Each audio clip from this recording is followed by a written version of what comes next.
उत्तर प्रदेश की योगी सरकार में लव जिहाद और धर्मांतरण जैसे कई मामले लगातार आते रहते हैं। ऐसा ही एक मामला कानपुर नगर का है, जहां पर मोहम्मद हाशिम नाम के एक युवक पर मां बेटी द्वारा यौन शोषण करने का और जबरन धर्म परिवर्तन कराने का आरोप लगा है। दरअसल कानपुर के पुलिस कमिश्नर कार्यालय पहुंचकर थाना चकेरी की श्यामनगर निवासी एक पीड़िता ने बताया कि उनके पति के एक दोस्त मोहम्मद हाशिम का घर पर आना जाना था। अपनी पहचान छुपाकर पहले उनके पति से दोस्ती करी, फिर घर में आना जाना शुरू कर दिया। एक दिन जब वे नहा रही थी तो वीडियो बना लिया, तब से लगातार उनके साथ यौन शोषण कर रहा है। इतना ही नहीं, अब उनकी नाबालिग पुत्री पर भी दबाव बनाकर यौन शोषण करता है और अब धर्म परिवर्तन के लिए दबाव बना रहा है। हाशिम के इस कृत्य में उनका साथ पूरा गैंग है, जिसमें उनकी बहन और कई लोग भी शामिल हैं। इस संबंध में पुलिस कमिश्नरेट की additional CP crime Vipin Mishra ने बताया कि एक महिला जो कि महोबा की रहने वाली है और हाल में कानपुर के श्यामनगर में किराए के मकान में रह रही थी, उसको एक मुस्लिम युवक कानपुर में ले आया था। महिला के 3 बच्चे हैं।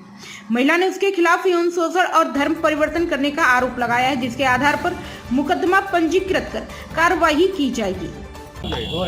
जी शुरू से देखना हुई आपके साथ। मैं कानपुर में हूँ इतनी टाइम। हाँ, क्या हुआ? कमिश्नर ऑफिस में। जी। क्या घटना हुई आपके साथ मैडम? मेरे साथ लव जिहाद हुआ है। किसने किया है? हसीम मोहम्मद।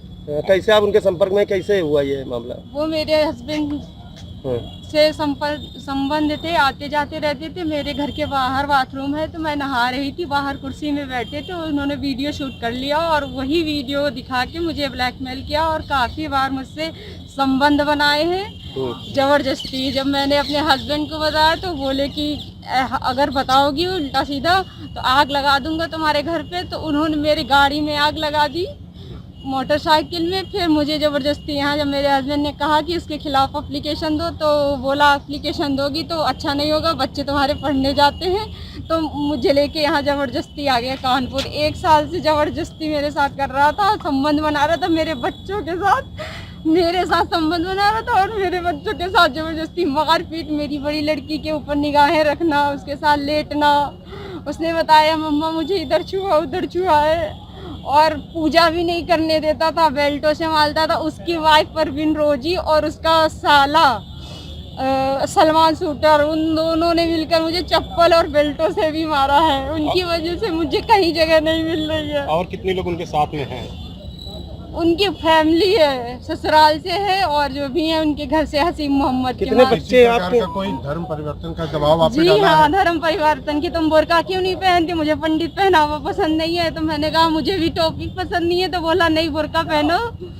ये सब जबरदस्ती दरगाह में ले चलना, फोटो भी है। आग लगा दी मेरी बिटिया के हाथ में, पेट्रोल भी डाला उसने। कितने वर्ष की बेटी आपकी है? 11 वर्ष की। उसके संग भी शोषण कर रहा था?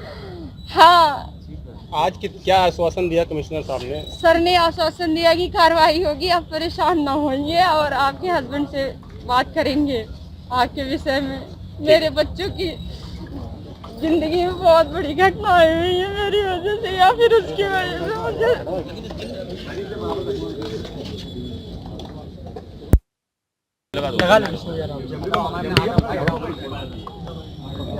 आज क्या मामला लेके आए थे, किस तरह से महिला को ली थी, क्या आश्वासन मिला? ये कानपुर महानगर और उसके आसपास का क्षेत्र लव जिहाद का एक बड़ा गढ़ बन चुका है। विगत पूर्व में भी पिछले 1-2 वर्षों पर लव जिहाद पर बड़ी घटनाएं कानपुर महानगर में देखी गई हैं। इस पर एक एसआईटी भी बनी थी और उस एसआईटी ने बड़ी संख्या में जांच भी की थी।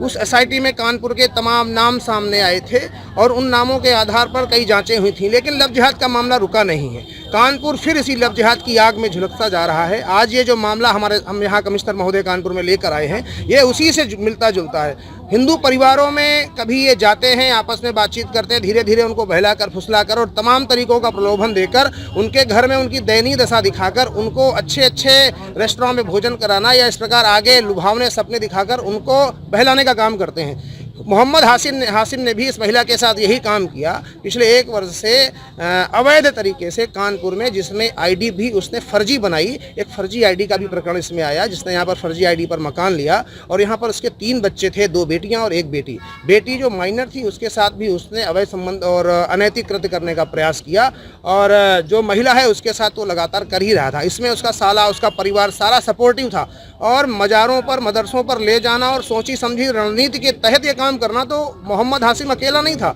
उसके साथ ये पूरा गैंग काम कर रहा होगा। कौन मौलवी है, कौन फातिया पढ़ा रहा है, या कौन इसमें लिप्त है, कौन परिवार के लोग हैं, तो ये जांच का विषय है। धर्मांतरण का एंगल साफ दिख रहा है, पूजा नहीं करने देना, घर में मारपीट करना, ये भी एंगल दिख रहा है, बच्चे के साथ अनैतिक काम करना, ये भी एंगल दिख रहा है। कुल मिलाकर लव जिहाद का षड्यंत्र है जो केवल कानपुर नहीं पूरे देश भर में ऑर्गेनाइज तरीके से मजारों, मदरसों और मस्जिदों से संचालित किया जा रहा है। ये गिरोह है, ये गिरोह बंद है। कुल मिलाकर मोहम्मद हाशिम ने यह काम किया, इसके पीछे कौन लोग थे और इस प्रकार एक परिवार को बर्बाद करने का, बच्चों की जिंदगी खराब करने का यह काम किया है। पुलिस कमिश्नर महोदय से हम लोगों ने मांग की है कि उन पर उचित कार्रवाई किया जाए और इस पर एक जांच कमेटी बनाकर इसकी जांच भी की जाए। क्या आश्वासन दिया होगा? उन्होंने भी आश्वासन दिया है कि इस पर गंभीर धाराओं में मुकदमा दर्ज किया जाएगा और वो पूरी तरीके से इस मामले में पीड़िता के साथ खड़े हैं। प्रशासन पूरी मदद करने का आश्वासन दे रहा है। लास्ट सवाल ये है कि आए दिन लव जिहाद के मामले हो रहे, बजरंग दल के लोग, कई लोग महिलाओं को बचाते हैं, आखिर मतलब पुलिस इन पर लगाम क्यों नहीं लगा पा रही है? कुल मिलाकर जो कानून है, लव जिहाद का कानून बहुत लचर है। बीच में एक लव जिहाद का कानून बना था, लेकिन उस पर कोई फर्क नहीं पड़ रहा है। इससे उनके हौसले और भी बुलंद होते जा रहे हैं। जब तक समाज में कानून के द्वारा नजीर नहीं प्रस्तुत की जाएगी, दंड नहीं मिलेगा, तब तक दोषियों के हौसले कम नहीं होंगे। ये लगातार निरंतर बढ़ता रहेगा। इसमें कानून का कठोरता से पालन करना चाहिए और समय रहते हुए जो दोषी है उस पर कार्रवाई करनी चाहिए। उसने आईडी बना ली, फर्जी आईडी बनाई है, उसको उसी गंभीर धाराओं में मुकदमा दर्ज करके जेल भेजना चाहिए। साथ में आर्टिकल 21 का वायलेशन है, जो कि हिंदुओं का अधिकार, हिंदू इस देश में 2 दर्जे का नागरिक बन चुका है, 2 दर्जे का शहरी बन चुका है। सरकार यह चाहती है, यह अंतर्राष्ट्रीय जिहादी षड्यंत्र है जिसमें यह बताया जा रहा है कि हिंदुओं को जीवन का अधिकार नहीं है, हिंदू परिवारों को कैसे नष्ट किया जाए, हिंदू बहनों बेटियों की अस्मिताओं को, उनके परिवारों को कैसा विखंडन किया जाए। यह अंतर्राष्ट्रीय साजिश का हिस्सा है, यह जिहादी साजिश का हिस्सा है, यह आर्टिकल 21 का वायलेशन है। योगी सरकार में आए दिन खुलेआम इस तरह की चीजें हो रही हैं, घटित हो रही हैं। हमारे परिवार, हमारा समाज एक खंडहर बनता जा रहा है। परिवार में आए दिन परिवारों का विच्छेद हो रहा है और यह एक सोची समझी साजिश है। योगी सरकार इस पे एक्शन नहीं लेती है तो हम यूएन जाएंगे, यूनाइटेड नेशंस में हम ह्यूमन राइट वायलेशन की मांग करेंगे, क्योंकि हमारा देश अगर हमें सुरक्षा नहीं दे पाएगा, हमारी सरकार यदि हमें सुरक्षा नहीं दे पाएंगी, तो यह हमारे लिए यूएन जाने का एक मजबूरी बन जाएगी। और हम ये सरकार से आश्वासन चाहते हैं कि मोहम्मद हशीम पे कड़ी कार्रवाई हो, कड़ी कार्रवाई ना हो। साथ में ऐसे लोगों पर जो इस मानसिकता के लोग हैं, जो जिहादी मानसिकता के लोग हैं, उनको मृत्युदंड दिया जाए, उनको आजीवन कारावास दिया जाए, ताकि हमारी बहुएं बेटियां, हमारी संस्कृति, हमारा राष्ट्र सुरक्षित रह सके। क्या नाम है आपका? ये महोबा की एक महिला हैं जिनके 3 बच्चे हैं और ये यहाँ एक मुस्लिम युवक के साथ उसके प्रलोभन में अपने पति का परित्याग करके आई हुई थी और उसके साथ लिव इन में रह रही थी। बाद में इन दोनों में कुछ खटपट हुई और उसके बाद से उन्होंने एक तहरीर दी है कि ये लोग मेरा धर्म परिवर्तन कराने का प्रयास कर रहे थे, साथ ही मेरे साथ भी इन्होंने यौन शोषण किया और इनकी बच्ची के साथ भी कराने का प्रयास किया। इनकी तहरीर पर अभियोग पंजीकृत किया जा रहा है। जो भी विवेचना में आएगा उसके हिसाब से विधि सम्मत कार्रवाई सुनिश्चित की जाएगी। प्राइम संदेश न्यूज से संवाददाता मयंक सैनी की रिपोर्ट।